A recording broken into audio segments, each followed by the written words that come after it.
ಸೂರ್ಯನಲ್ಲಿ 10 ಸ್ಟೇಯಲ್ಲಿ stay ಮಾಡೋದಷ್ಟು easy ಅಲ್ಲ guys. ಬೆಳಗ್ಗೆ ಯಾವಾಗ ಆಗುತ್ತಂತ ಹೇಳಿ ಕಾಯ್ತಾ ಇರುವಂತ ಒಂದು ರಾತ್ರಿ ಆಗಿತ್ತು. ಅಯ್ಯೋ ದೇವ್ರೆ, ನಾನೇನು ಹೇಳಿ, ಸಾಯಂಕಾಲ ಆದಂಗೆ ಫುಲ್ ಫಾಗ್ ಆಗಿ ಮಂಜಲ್ಲಿ ಎಲ್ಲ ನೀರ್ ತರ ಆಗಿ ಟೆಂಟ್ ಎಲ್ಲ ಹಸಿಯಾಗಿ ರಾತ್ರಿ ಅಂತೂ ನಿದ್ದೆನೇ ಬಂದಿಲ್ಲ. ತಣ್ಣಗಂತ ಅದು ಏನು ಥಂಡಿ ಅಂತ ಕೇಳ್ತೀರಾ, 5-6 ಬೆಡ್ಶೀಟ್ ಹೊಚ್ಕೊಂಡ್ರು ಸಹ ಸಮಾಧಾನ ಆಗ್ತಿರ್ಲಿಲ್ಲ, ಹಾಗೆ ನಿದ್ದೆನೇ ಬಂದಿಲ್ಲ. ಗರ್ಲ್ಸ್ ಟ್ರಿಪ್ ಅಂದ್ರೆ ನಾರ್ಮಲಿ ಚಿಲ್ ಆಗಿರುತ್ತೆ ಅಂತ ಹೇಳ್ಬಿಟ್ಟು ಯೋಚನೆ ಮಾಡ್ತೀವಲ್ವಾ, but today is not that. ಇದು ಬಂದ್ಬಿಟ್ಟು full adventurous plus off roading experience ಆಗಿರುತ್ತೆ. So let us start this journey. Good morning guys. ಸಿಕ್ಕಾಪಟ್ಟೆ ಚಳಿ ಇದೆ, ರಾತ್ರಿ ಅಂತೂ ಸರಿ ನಿದ್ದೆನೇ ಆಗಿಲ್ಲ. ನಿಂದು? ಅಯ್ಯೋ ಕಾಲೆಲ್ಲ ನೋವ್ತಿದೆ. ನೀನು ಟ್ರಕ್ಕಿಂಗ್ ಹೋಗಿದ್ದೆ, ಇದು ಕಾಲೆಲ್ಲ ನೋವ್ತಿದ್ದೆ. ಬೆಳಗ್ಗೆ ಮಂಜು ನೋಡೋಕ್ಕಾಗಿಲ್ಲ, ಆದರೂ ಸಹ ವ್ಯೂ ಮಾತ್ರ ಸಖತ್ತಾಗಿದೆ. ಇಲ್ಲಿಂದ ವ್ಯೂ ಮಾತ್ರ ಓ ಮೈ ಗಾಡ್. ಹಾಯ್ ಗಾಯ್ಸ್, ಇವತ್ತು ನಾವು ಒಂದು ಸೂಪರ್ ಅಡ್ವೆಂಚರಸ್ ಪ್ಲೇಸ್ಗೆ ಹೋಗ್ತಾ ಇದ್ದೀವಿ. ಅದು ಬಂದ್ಬಿಟ್ಟು ಕುಳುಕೊಮ್ಮಲೆ. ಬೆಳಗ್ಗೆ ಎದ್ದು ಫ್ರೆಶ್ ಅಪ್ ಎಲ್ಲ ಆಗ್ಬಿಟ್ಟು ಬ್ರೇಕ್ಫಾಸ್ಟ್ ಎಲ್ಲ ಮಾಡಿಕೊಂಡು 9 o'clockಗೆಲ್ಲ ನಮ್ಮ ಜೀಪ್ ಬಂತು. ಸೊ ಗೈಸ್, ಇಲ್ಲಿಂದ ನಮ್ಮದು ಆಕ್ಚುಲಿ ಜರ್ನಿ ಸ್ಟಾರ್ಟ್ ಆಗೋದು. ಇದೇ ಬಂದ್ಬಿಟ್ಟು ಒಂದು ಚೆಕ್ ಪೋಸ್ಟ್ ಅಂತಾನೆ ಹೇಳ್ಬೋದು. ಆಕ್ಚುಲಿ ನಾವು ಕಣ್ಣನ್ ದೇವ್ ಟೀ ಪ್ಲಾಂಟೇಶನ್ ಒಳಗಡೆಯಿಂದ ಹೋಗೋದ್ರಿಂದ ಈ ಚೆಕ್ ಪೋಸ್ಟ್ ನಮಗೆ ಇಲ್ಲಿ ಸಿಗುತ್ತೆ. ಸೊ ಇಲ್ಲಿ ನಮಗೆ ಡ್ರೈವರ್ದು ಡೀಟೇಲ್ಸು ಹಾಗೆ ನಮ್ಮ ಜೀಪ್ ಡೀಟೇಲ್ಸು ಎಲ್ಲನೂ ಇಲ್ಲಿ ಫಿಲ್ ಮಾಡಿಕೊಂಡು ನಾವು ಫೀ ಇಲ್ಲಿ ಪೇ ಮಾಡಬೇಕಾಗುತ್ತೆ. ಒಂದು 300 ಫೀ ಪೇ ಮಾಡಿಬಿಟ್ಟು ಇಲ್ಲಿಂದ ನಮ್ಮ ಜರ್ನಿನ ಶುರು ಮಾಡ್ತೀವಿ. Let's go. ನೀವೇನಾದರೂ ಅಲ್ಲಿ ಬಂದುಬಿಟ್ಟು ಜೀಪನ್ನ ಹೈರ್ ಮಾಡ್ತೀನಿ ಅಂತ ಹೇಳೋದಾದರೆ ಒಂದು ಜೀಪ್ಗೆ 3000 2500 ತೊಗೋತಾರೆ, ಆಯಿತಾ. ಇಲ್ಲ ಅಂದರೆ ನೀವು ಪ್ಯಾಕೇಜ್ ಮೇಲೆ ಬರ್ತೀರಾ ಅಂತಂದರೆ like stay plus jeep safari plus ನಿಮಗೆ ಟ್ರಕ್ಕಿಂಗ್ ಎಲ್ಲ ಇನ್ಕ್ಲೂಡ್ ಆಗಿರುವಂಥ ಪ್ಯಾಕೇಜು ಬರ್ತೀರಂದರೆ ಇದು ನಿಮ್ಗೆ ಇನ್ಕ್ಲೂಡ್ ಆಗಿರುತ್ತೆ. ಸೊ ನಾವು ಬಂದುಬಿಟ್ಟು ಪ್ಯಾಕೇಜ್ ಮೂಲಕ ಬಂದಿದ್ದು. ಇಲ್ಲಿಂದ ನಮ್ಮ ಗಾಡಿಗಳಲ್ಲಿ ಹೋಗೋಕ್ಕಾಗೋದಿಲ್ಲ, ಸೊ ನಾವು ಜೀಪಲ್ಲೇ ಹೋಗಬೇಕಾಗುತ್ತೆ. ಆ್ಯಕ್ಚುಲಿ ರೋಡ್ ನೋಡಿದ್ರೆ ಫುಲ್ ಆಫ್ ರೋಡ್ ಆಗಿರುತ್ತೆ. ರೋಡ್ ನೋಡಿದ ತಕ್ಷಣ ಸ್ವಲ್ಪ ಟೆನ್ಷನ್ ಆಗುತ್ತೆ, ಲೆಟ್ಸ್ ಸಿ ಹೇಗಿರುತ್ತೆ ಅಂತ ಹೇಳಿಬಿಟ್ಟು.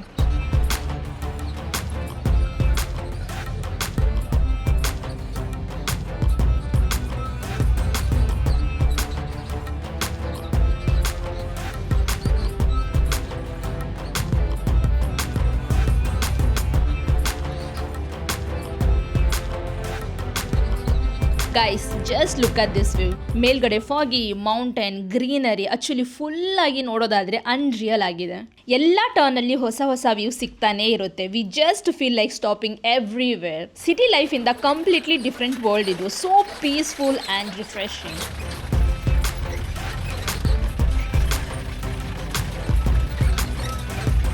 ಹಾಗೆ ಟೀ ಪ್ಲಾಂಟೇಶನ್ ಮಾತ್ರ ನೋಡೋದಿಲ್ಲ, ಈ ಟೀ ಪ್ಲಾಂಟೇಶನ್ ಮಧ್ಯದಲ್ಲಿ ಬ್ಯೂಟಿಫುಲ್ ಆದಂಥ ವಾಟರ್ ಫಾಲ್ಸು, ಚಿಕ್ಕ ಚಿಕ್ಕ ಪುಟ್ಟ ವಾಟರ್ ಫಾಲ್ಸ್ ಎಲ್ಲ ನಾವು ನೋಡ್ತೀವಿ. ಆ್ಯಕ್ಚುಲಿ ಮಳೆಗಾಲ ಆಗಿರೋದ್ರಿಂದ ಅಷ್ಟು ನೀರು ಕಾಣ್ತಾ ಇಲ್ಲ. ಒಂದು ವೇಳೆ ಮಳೆಗಾಲದಲ್ಲಿ ಬರೋದಾದರೆ ಸಿಕ್ಕಾಪಟ್ಟೆ ನೀರು ಹರಿತಿರೋದನ್ನು ನೀವು ಇಲ್ಲಿ ನೋಡ್ಬೋದು. ಈ ಕಣ್ಣನ್ ದೇವನ್ ಟೀ ಪ್ಲಾಂಟೇಶನ್ ಒಳಗಡೆ ನೀವು ಬರೋದಾದರೆ ಸ್ವಲ್ಪ ಮೇಲ್ಗಡೆ ಹೋಗೋದಾದ್ರೆ ಅಲ್ಲಿ ಟೀ ಫ್ಯಾಕ್ಟ್ರಿ ಇದೆ, ಆಯಿತಾ. ಟೀ ಫ್ಯಾಕ್ಟ್ರಿಲಿ ಹೋಗ್ಬಿಟ್ಟು ನಿಮಗೆ ಬೇಕಂದರೆ ಏನಾದರೂ ಪರ್ಚೇಸ್ ಮಾಡೋದಾಗಿದ್ದಾದರೆ ಸ್ಪೈಸಸ್ಸು ಹಾಗೆ ಟೀ ಎಲ್ಲ ಅವೈಲೇಬಲ್ ಇದೆ.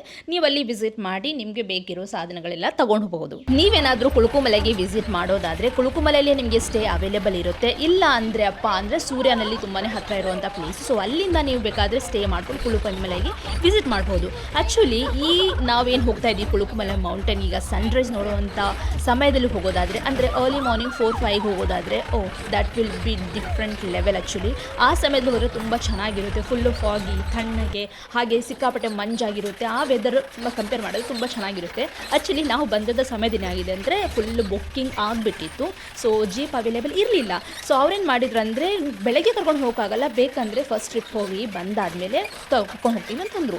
ಸೊ ಅದಕ್ಕೆ ನಾವು ಓಕೆ ಅಂದರೆ ಅದು ಎಷ್ಟು ಗಂಟೆ ಆಗುತ್ತೆ, 9 o'clock ಆಗುತ್ತೆ ಅಂತ ಹೇಳಿದ್ರು. ಸೊ ಹಾಗಾಗಿ ಪರವಾಗಿಲ್ಲ, ಆ ವ್ಯೂ ನೋಡಿಬಿಡೋಣ ಅಂತ ಹೇಳಿಬಿಟ್ಟು ನಾವು ಇದನ್ನು ಬುಕ್ ಮಾಡಿದ್ದು. ಆ್ಯಕ್ಚುಲಿ ನೀವೇನಾದರೂ ಇದನ್ನು ಬುಕ್ ಮಾಡೋದಾದರೆ ಆ್ಯಕ್ಚುಲಿ ಬೆಳಗ್ಗೆ ಅರ್ಲಿ ಮಾರ್ನಿಂಗ್ ಲೈಕ್ 5 ಹೋಗೋಕ್ಕೆ ಟ್ರೈ ಮಾಡಿ, ಓಕೆನಾ.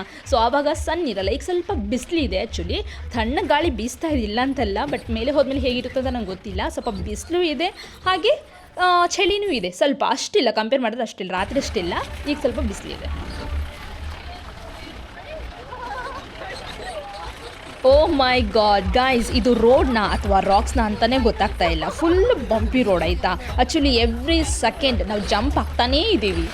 ನಿಜ ಹೇಳಬೇಕಾದ್ರೆ ಸ್ಟಾರ್ಟಿಂಗ್ ಸ್ವಲ್ಪ ಭಯ ಇತ್ತು, ಬಟ್ ಈಗ ತುಂಬಾ ಫನ್ ಆಗ್ತಾ ಇದೆ. If you love adventure then this is the next level experience ಆಗಿರುತ್ತೆ. ಈ ಪ್ಲಾಂಟೇಶನ್ ಇಂದ ಒಳಗಡೆಯಿಂದ ಹೋಗೋದಾದ್ರೆ ನೋಡ್ಬೋದು ಎಷ್ಟೋ ಮನೆಗಳು ಕೆಳಗಡೆ ಕಾಣ್ತಾ ಇದೆ. ಆ್ಯಕ್ಚುಲಿ ಅದು ಸಿಟಿ ಅಲ್ಲ, ಗ್ರಾಮ ಅಲ್ಲ, ಏನೂ ಅಲ್ಲ. ಆ್ಯಕ್ಚುಲಿ ಅದು ವರ್ಕರ್ಸ್ ಏನಿದಾರಲ್ಲ ಇಲ್ಲಿ ಈ ಟೀಮ್ ಪ್ಲಾಂಟೇಶನಲ್ಲಿ ತುಂಬ ಜನ ವರ್ಕ್ ಮಾಡೋರಿದ್ದಾರೆ. ಹೆಣ್ಮಕ್ಳು ಮತ್ತು ಫ್ಯಾಮಿಲಿ ಆಗಿ ಸ್ಟೇ ಮಾಡ್ತಾ ಇದ್ದಾರೆ, ಅದು ಟೀ ಲೀವ್ಸ್ ಎಲ್ಲ ಕಟ್ ಮಾಡಲಿಕ್ಕೆ. ಯಾಕಂದರೆ ಫ್ಯಾಕ್ಟ್ರಿನೂ ಇದ್ದಾವೆ, ಸೊ ವರ್ಕರ್ಸ್ ಇದ್ದಾವೆ, ಸೊ ಅವ್ರಿಗೆ ಸ್ಟೇ ಮಾಡೋ ಕ್ವಾರ್ಟರ್ಸ್ ಅದು ಆಯಿತಾ. ಸೊ ಅವ್ರಿಗೆ ಮಾತ್ರ ನಾವು ಅಂದ್ಕೊಂಡಿರೋದು ಈಗ ಗೌರ್ಮೆಂಟ್ ಜಾಬ್ ಅವರಿಗೆ ಕ್ವಾರ್ಟರ್ಸ್ ಎಲ್ಲ ಅವೈಲೇಬಲ್ ಇರುತ್ತೆ ಹಾಗೆ ಹೀಗೆ ಅಂತ ನಾನು ಕೇಳ್ಪಟ್ಟಿದ್ದೆ. ಬಟ್ ಇವಾಗ ಗೊತ್ತಾಗಿದ್ದು ಅವ್ರಿಗಂತಾನೆ ಒಂದು ಕ್ವಾರ್ಟರ್ಸ್ ಇದೆ ಅಂತ. ನೀವು ನೋಡ್ಬೋದು ಕೆಳಗಡೆ ಅದೆಲ್ಲ ನೋಡ್ತಿರೋ ಮನೆ ಅದು ಅವ್ರಿಗೆ ಅಂತ ಹೇಳ್ಬಿಟ್ಟು ಬಿಲ್ಡ್ ಮಾಡಿ ಕೊಟ್ಟಿರೋದು. ಅದು ಮಾತ್ರ ಅಲ್ಲ, ಇಲ್ಲಿ ನಿಮಗೆ ರೆಸಾರ್ಟ್ ಕೂಡ ಅವೈಲೇಬಲ್ ಇದೆ. ನೀವೇನಾದರೂ ಈ ಗಾರ್ಡನ್ ಮಧ್ಯದಲ್ಲಿ ಸ್ಟೇ ಮಾಡ್ತೀರಿ ಅಂತ ಅನ್ನೋದಾದರೆ, ಈ ಗ್ರೀನರಿ ಪ್ಲಾಂಟೇಶನ್ ಜೊತೆಯಲ್ಲಿ ಸ್ಟೇ ಮಾಡ್ತೀವಿ ಅನ್ನೋದಾದರೆ ನಿಮಗೆ ರೆಸಾರ್ಟ್ ಎಲ್ಲ ಅವೈಲೇಬಲ್ ಇದೆ. ಬೇಕಂದರೆ ನಿಮಗೆ ಅದು ಸಹ ಬುಕ್ ಮಾಡಿಕೊಂಡು ನೀವು ಇಲ್ಲಿ ಸ್ಟೇ ಮಾಡ್ಬೋದು. ಆ್ಯಕ್ಚುಲಿ ಈ ಡ್ರೈವರ್ ಹೇಳ್ತಾ ಇದ್ರು ಮೊದಲಿಗಿಂತ ರೋಡ್ ಸಿಕ್ಕಾಪಟ್ಟೆ ವರ್ಸ್ಟ್ ಆಗಿದೆ ಅಂತ ಹೇಳಿಬಿಟ್ಟು. ಆ್ಯಕ್ಚುಲಿ ಸ್ಟಾರ್ಟಿಂಗ್ ನಾನು ಫಸ್ಟ್ ಟೈಮ್ ಆ್ಯಕ್ಚುಲಿ ಬಂದಿದ್ದೀನಿ ಈ ಪ್ಲೇಸ್ಗೆ. ನಾನು ಮೊದಲು ಬಂದಾಗ ನಾನು ಹೋಗಿರಲಿಲ್ಲ, ಸೊ ಅವಾಗ ನಾನು ಮಿಸ್ ಮಾಡಿಬಿಟ್ಟಿದ್ದೆ. ಬಟ್ ಈ ಸಮಯದಲ್ಲಿ ಮಿಸ್ ಮಾಡಲೇಬಾರ್ದು ಅಂತ ಹೇಳಿಬಿಟ್ಟು ನಾನು ಬಂದಿದ್ದು. ಅದನ್ನು ಕೇಳಾದ್ಮೇಲೆ ಸ್ವಲ್ಪ ಭಯ ಅಂತೂ ನನಗಿತ್ತು, ಸಿಕ್ಕಾಪಟ್ಟೆ ಭಯ ಇತ್ತು. ಆ್ಯಕ್ಚುಲಿ ನಿಜ ಹೇಳಬೇಕಂದ್ರೆ ರೋಡ್ ಅಂತೂ ಸಿಕ್ಕಾಪಟ್ಟೆ ವರ್ಸ್ಟ್ ಅಂದರೆ ವರ್ಸ್ಟ್ ಆಗಿದೆ. ಎಷ್ಟು ಭಯಕರವಾಗಿ ರೋಡ್ಗಳಾಗಿದೆ. ಹಾಗೆ ಅದು ಜಂಪ್ ಆಗ್ತಾ ಏನಾಗಿದೆ ಅಂದರೆ ನಮ್ಮ ಹಿಂದ್ಗಡೆ ಬ್ಯಾಕ್ ಬೋನ್ ಏನಿದೆ ಅದು ಲೂಸ್ ಆಗೋ ಥರ ಫೀಲ್ ಆಗ್ತಾ ಇತ್ತು, ಅಷ್ಟು ಪೇನ್ಫುಲ್ ಆಗಿತ್ತು.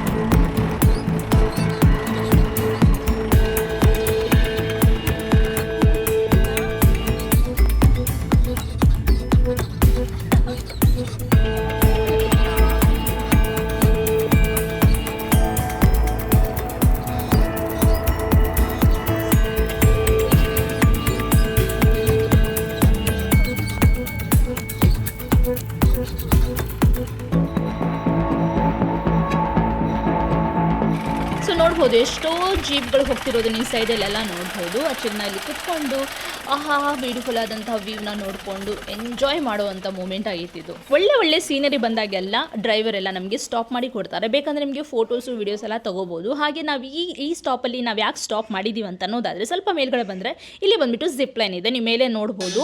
ಇಲ್ಲಿಂದ ಸ್ವಲ್ಪ ಇಲ್ಲಿ ನಿಲ್ಲಿಸ್ತಾರೆ, ಬೇಕಂದರೆ ನೀವು ಅಲ್ಲಿ ಹೋಗ್ಬೋದು. ಆ್ಯಕ್ಚುಲಿ ಈ ಜಿಪ್ ಲೈನ್ ಬಂದುಬಿಟ್ಟು ತುಂಬ ವರ್ಲ್ಡಲ್ಲಿ ಅಂತ ಹೇಳೋದಾದರೆ ಲಾಂಗೆಸ್ಟ್ ಜಿಪ್ ಲೈನ್ ಅಂತ ಹೇಳ್ಬೋದು. 4500 ಆಗುತ್ತೆ ಒಬ್ಬರಿಗೆ ಆಯಿತಾ.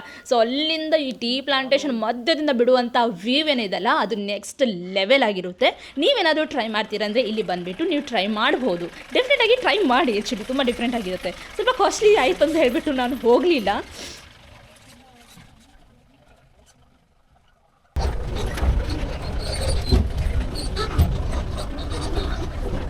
ಕುಳುಕುಮಲೆ ಎಸ್ಪೆಷಲಿ ಫೇಮಸ್ ಯಾಕಂದರೆ ಇದು ವರ್ಲ್ಡ್ಸ್ ಹೈಯೆಸ್ಟ್ ಟೀ ಪ್ಲಾಂಟೇಶನ್ ಇದೆ. ಬ್ರಿಟಿಷ್ ಟೈಮಿಂದ ಟೀ ಪ್ಲಾಂಟೇಶನ್ ನಡೀತಾನೇ ಇದೆ. ಆ್ಯಂಡ್ ಸನ್ರೈಸಲ್ಲಿ ನೋಡೋದು ಜಸ್ಟ್ ಮ್ಯಾಜಿಕಲ್ ಆಗಿರುತ್ತೆ. ಹೀಗೆ ನಾವು ದಾರಿಯಲ್ಲಿ ಹೋಗುವಾಗೆಲ್ಲ ನೀವು ನೋಡ್ಬೋದು ಎಷ್ಟೋ ವರ್ಕರ್ಸ್ ಎಲ್ಲ ಕೆಲಸ ಮಾಡ್ತಿರೋದು ಇಲ್ಲಿ ನಾವು ನೋಡ್ತೀವಿ. ಸೊ ನೋಡ್ಬೋದು ಟೀ ಪ್ಲಾಂಟೇಶನ್ನ ಟೀ ಲೀವ್ಸ್ನ ಕಟ್ ಮಾಡ್ತಿರೋರೆಲ್ಲ ನೀವು ಅಲ್ಲಿ ನೋಡ್ತೀರಾ ಬೆಳಗ್ಗೆ ಕೆಲಸ ಮಾಡೋದನ್ನು. ಸೊ ಹಾಗೆ ಅವರು ಕಟ್ ಮಾಡಿ ಆದಮೇಲೆ ಗಾಡಿ ಬರುತ್ತೆ, ಆ ಗಾಡೀಲಿ ಹಾಕಿ ಕಳಿಸ್ತಿರೋದನ್ನು, ಇದೆಲ್ಲ ವ್ಯೂನೆಲ್ಲ ನಾವಿಲ್ಲಿ ನೋಡ್ಬೋದು. ಫೈನಲಿ ನಾವು ಮೇಲೆ ರೀಚ್ ಆದ್ವಿ. ನಮ್ಮ ಗಾಡಿಗಳನ್ನು ಇಲ್ಲಿ ನಿಲ್ಲಿಸ್ಬಿಟ್ಟು, ಆ್ಯಕ್ಚುಲಿ ಇಲ್ಲಿಂದ ಒಂದು 500 ಮೀಟರ್ ನಡಿಬೇಕಾಗುತ್ತೆ ಅಷ್ಟೇ, ಜಾಸ್ತಿ ಏನಿಲ್ಲ. ಸೊ ಇಲ್ಲಿಂದ ನೋಡ್ಬೋದು ಚಿಕ್ಕದಾದಂಥ ವೇ ಕಾಣುತ್ತೆ. ಆ್ಯಕ್ಚುಲಿ ಗೈಸ್ ಎಸ್ಟರ್ಡೇ ನಾನು ನೀವು ನೋಡಿರ್ಬೋದು ಟ್ರಕ್ಕಿಂಗ್ ವಿಡಿಯೋ ಎಲ್ಲ ಟ್ರಕ್ಕಿಂಗ್ ಮಾಡಿ ನನ್ನ ಕಾಲೆಲ್ಲ ಪಂಚರ್ ಆಗಿಬಿಟ್ಟಿತ್ತು, ಊದ್ಕೊಂಡ್ಬಿಟ್ಟಿತ್ತು, ಉಳುಕು ಬಂದುಬಿಟ್ಟು ಹಾಗೆ ಊದ್ಕೊಂಡ್ಬಿಟ್ಟಿತ್ತು. ನಡೆಯೋಕ್ಕೆ ತುಂಬಾ ಕಷ್ಟ ಆಗ್ತಾ ಇತ್ತು. ಆದರೂ ಸಹ ನಾನು ನಡೀತಿರೋದು ನೀವು ನೋಡ್ಬೋದು. ಈ ನಡೀತಿರೋ ವೇ ಏನಿದೆ ಅಲ್ಲ, ಆ್ಯಕ್ಚುಲಿ ಈ ಸೈಡ್ ಬಂದುಬಿಟ್ಟು ತಮಿಳ್ನಾಡಾಗಿದೆ, ಆ ಸೈಡ್ ಬಂದು ಕೇರಳ ಆಗಿದೆ. ಸೊ ಕೇರಳದಲ್ಲಿ ನೋಡೋದಾದರೆ ಫುಲ್ ಟೀ ಪ್ಲಾಂಟೇಶನ್ ನೋಡ್ತೀವಿ, ತಮಿಳ್ನಾಡು ಸೈಡ್ ನೋಡಿದ್ರೆ ಬೆಟ್ಟಗಳು ನೋಡ್ತೀವಲ್ಲ ಆ ಥರ ಒಂದು ಬೆಟ್ಟ. ಆ್ಯಕ್ಚುಲಿ ಬಾರ್ಡರ್ ಆಯ್ತಾ, ಇದು ಎರಡು ಬಾರ್ಡರ್ ಮಧ್ಯದಲ್ಲಿ ಒಂದು ಇದು ಇದೆ. ಸೊ ಅಲ್ಲಿ ಆ ಸ್ಥಳದಲ್ಲಿ ನಾವು ಬಂದಿರೋದು. ಗೈಸ್ ನೀವೇನಾದರೂ ಅರ್ಲಿ ಮಾರ್ನಿಂಗ್ ಬರೋದಾದರೆ ಸನ್ರೈಸ್ನ ಇಲ್ಲಿ ನೋಡೋದು ಅದು ಒಂದು ಜಸ್ಟ್ ಮ್ಯಾಜಿಕಲ್ ಆಗಿರುತ್ತೆ. ಹಾನೆಸ್ಟ್ಲಿ ಹೇಳಬೇಕಂದ್ರೆ ನಾವಿಬ್ಬರು ಈ ರೈಡ್ನ ಟ್ರೈ ಮಾಡೋಕ್ಕೆ ಸ್ವಲ್ಪ ತುಂಬಾ ಭಯ ಆಗ್ತಾ ಇತ್ತು. ಬಟ್ ನಾವು it feels one of the best decision.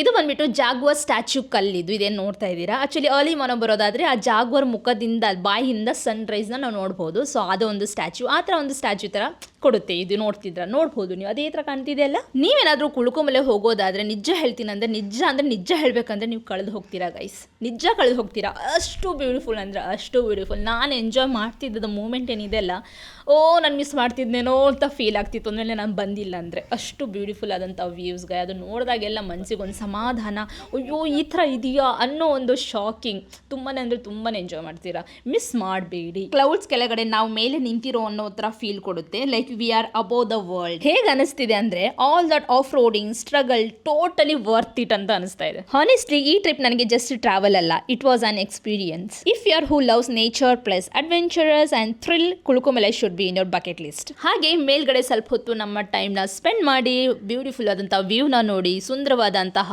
ಗಾಳಿ ಹಾಗೆ ಸುಂದರವಾದಂತಹ ವ್ಯೂಸ್ನೆಲ್ಲ ನೋಡಿಕೊಂಡು ಅಲ್ಲಿಂದ ನಮ್ಮ ಪ್ರಯಾಣವನ್ನು ಹಿಂತಿರುಗಿ ಶುರು ಮಾಡಿದ್ವಿ. ಸೊ ಹಾಗೆ ಅದೇ ಜೀಪಲ್ಲಿ ಅದೇ ವೇವಲ್ಲಿ ನಾವು ಹಿಂದ್ಗಡೆ ಹೋದ್ವಿ. ಸೊ ಗೈಸ್, ಇದು ನಮ್ಮ ಕುಳುಕುಮಲೆ ಅಡ್ವೆಂಚರ್ ಟ್ರಿಪ್ ಆಗಿತ್ತು. ನಿಮಗೆ ಈ ವ್ಲಾಗ್ ಇಷ್ಟ ಆಯ್ತಂದ್ರೆ ಲೈಕ್ ಶೇರ್ ಸಬ್ಸ್ಕ್ರೈಬ್ ಮಾಡೋದನ್ನ ಮರಿಬೇಡಿ. ಹಾಗೆ ನಿಮ್ಮ ಅಭಿಪ್ರಾಯಗಳನ್ನ ಕಮೆಂಟ್ ಮಾಡಿ, ಮತ್ತೆ ನೀವು ಈ ಆಫ್ ರೋಡ್ನ ಟ್ರೈ ಮಾಡ್ತೀರಾ ಅಂತ ಅನ್ನೋದಾದ್ರೆ ನನಗೆ ಹೇಳಿ, ಓಕೆನಾ. ಗಾಡಿಯಿಂದ ಇಳಿಯುವಾಗ ಅಂತೂ ನಾನಂತೂ ತೇಲಾಡ್ತಿದ್ದೆ, ಯಾಕಂದ್ರೆ ಅಷ್ಟು ಬಾಡಿ ಪೇನ್ ಆಗಿತ್ತು. ಬಟ್ ಆ ವ್ಯೂ ಮುಂದೆ ಈ ಬಾಡಿ ಪೇನ್ ಏನೂ ಇಲ್ಲ ಅಂತ ಅನಿಸ್ತು. ಇಲ್ಲಿಂದ ಟೆಂಟ್ನ ವೆಕೇಟ್ ಮಾಡಿಕೊಂಡು ಬೇರೆ ಲೊಕೇಶನ್ಗೆ ಹೋಗ್ತಾ ಇದ್ದೀನಿ. ಹಾಗೆ ಎಲ್ಲೆಲ್ಲಿ ಹೋಗ್ತೀನಿ ಅಂತ ಹೇಳಿ ಮುಂದಿನ ವಿಡಿಯೋದಲ್ಲಿ ನೋಡೋಣ. ಅಲ್ಲಿವರೆಗೂ ಬಾಯ್.